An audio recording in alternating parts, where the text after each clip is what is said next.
How would you grade out Jamie Herrera? I haven't followed, to be perfectly honest, I have not followed what she's done greatly. I was disappointed by the manner in which she handled the bridge issue. Not one of the things I tried to do from the very start when I got into office was work closely with people from the other side of the aisle and the other side of the river. And Peter DeFazio was the chair or ranking member, the senior most Democratic member on that committee. Peter and I together, through the transportation bill and other things, probably brought close to $50 to $80 million to that project. Just as a courtesy to have called him up and said, I've got this concern, some of my voters want a referendum, I want to talk about it. That would have been a smart thing to do.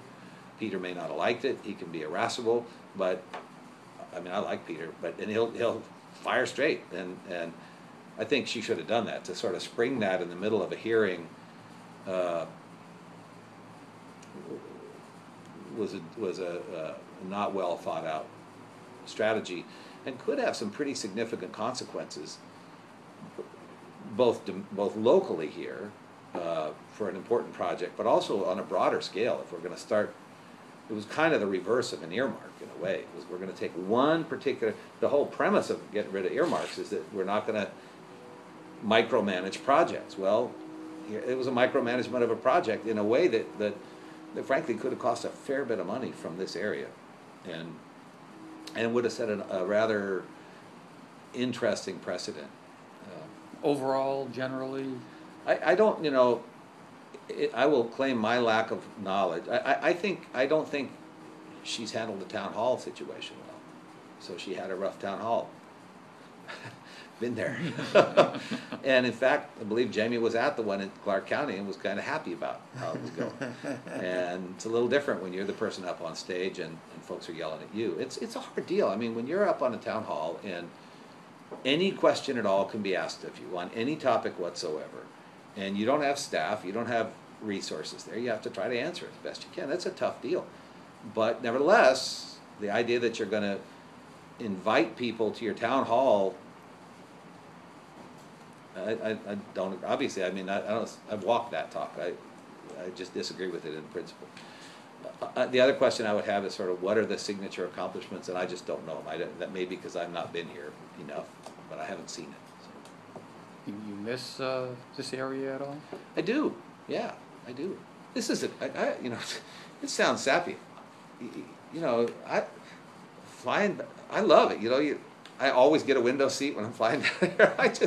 Partly because you can look and it's gratifying. I remember when I first ran, Don Bonker did this, and it was really fun. Don was gracious enough to take a whole day or 2 days with me, and as we drove down the I-5 corridor, he would say, "Oh, there's the Nisqually Delta. I helped secure funding for this," or "There's this. They were having this problem with the regulator, and we helped intervene and resolve the issue."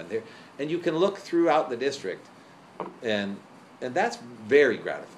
And from issues, some of which were high profile and got media attention, others may have been just, I know that farmer had problems with geese landing in his backyard, and we were the guys who got the Fish and Wildlife folks out. I mean, never got any media, but it's from the small individual to the big stuff. I miss that. But you opted not to settle back down in this general area because?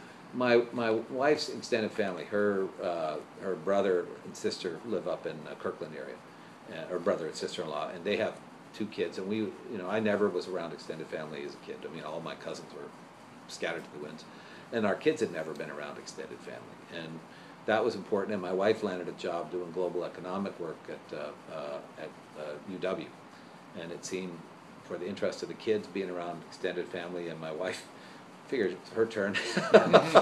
And she travels nearly once a month. She's somewhere international, India a while back, Copenhagen, and she's doing really interesting stuff. She did 3 weeks ago or 3 weeks ago, she was in Copenhagen presenting before 5 Nobel Prize economists on the merits of addressing non-communicable diseases like obesity, diabetes, heart disease, etc., in the developing world. Everybody talks about starvation, which is a problem, but in the urbanization of the developing world and advent of pops and corn chips and all the other things, believe it or not, areas where we used to be very concerned about starvation, people are now dying of all our Western illnesses. And my wife's, I think it's fair to say, one of the top 5 in the world on this issue in terms of economics of it. And so she was at COPA. So terrific, and I get to be the stay-at-home dad. But that's all facilitated by being up there. But there's plenty I missed now.